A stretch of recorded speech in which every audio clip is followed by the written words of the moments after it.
దక్షిణాఫ్రికాలోని ఓ అంతర్జాతీయ విమానాశ్రయంలో ఒక హృదయ విదారక సంఘటన చోటు చేసుకుంది. గాజాలో ఇజ్రాయెల్ దాడులు కొనసాగుతున్న నేపథ్యంలో అక్కడున్న పాలస్తీనియన్ ప్రజలు బతుకుజీవుడా అంటూ వివిధ దేశాలకు వెళ్లిపోతున్నారు.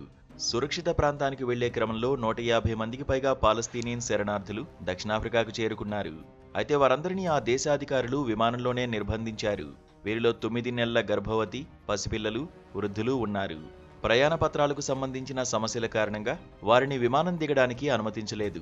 సుమారు 12 గంటల పాటు ఆ విమానాన్ని టాంబో అంతర్జాతీయ విమానాశ్రయంలో నిలిపివేయడంతో లోపల వేడి, ఊపిరాడక, పిల్లలు ఏడుస్తూ ప్రయాణికులంతా తీవ్ర ఇబ్బందులు పడ్డారు. శరణార్థులుగా ఆశ్రయం కోసం వచ్చిన వారి పట్ల దక్షిణాఫ్రికా అధికారులు వ్యవహరించిన తీరుపై అందరూ ఆగ్రహం వ్యక్తం చేస్తున్నారు.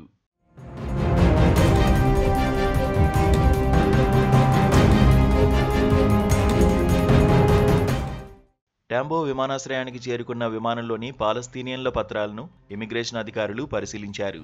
అయితే వారి వద్ద ఉన్న పత్రాలపై అనేక కీలక వివరాలు లేకపోవడంతో అధికారులు వారిని నిలిపివేశారు. ఆ పత్రాలపై ఇజ్రాయెల్ అధికారుల నుంచి ఉండాల్సిన ఎగ్జిట్ స్టాంపులు లేవు. దక్షిణాఫ్రికాలో వారు ఎంతకాలం ఉంటారు, వారి స్థానిక చిరునామాలు ఏంటనే పూర్తి వివరాలు కూడా పేర్కొనలేదు. ఈ సమస్యల కారణంగా ప్రయాణికులను దేశంలోకి అనుమతించలేమని ఇమిగ్రేషన్ అధికారులు తేల్చి చెప్పారు. సరిహద్దు చట్టాలు కఠినంగా ఉంటాయని, వాటిని ఉల్లంఘించేందుకు వీల్లేదని అధికారులు పేర్కొన్నారు. అయితే చిన్నారులు, గర్భిణీ ఉన్న నేపథ్యంలో విమానంలోనే వారిని 12 గంటల పాటు ఉంచడం సరికాదనే వాదన వినిపిస్తోంది.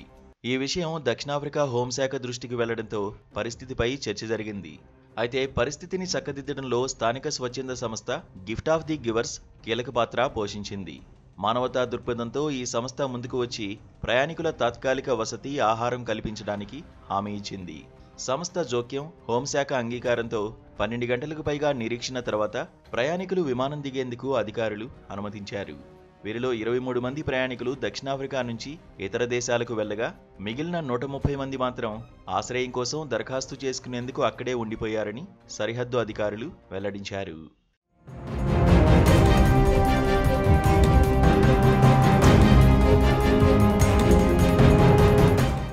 ఈ మొత్తం ప్రక్రియలో జరిగిన జాప్యం శరణార్థులకు తీరని వేదనను మిగిల్చింది.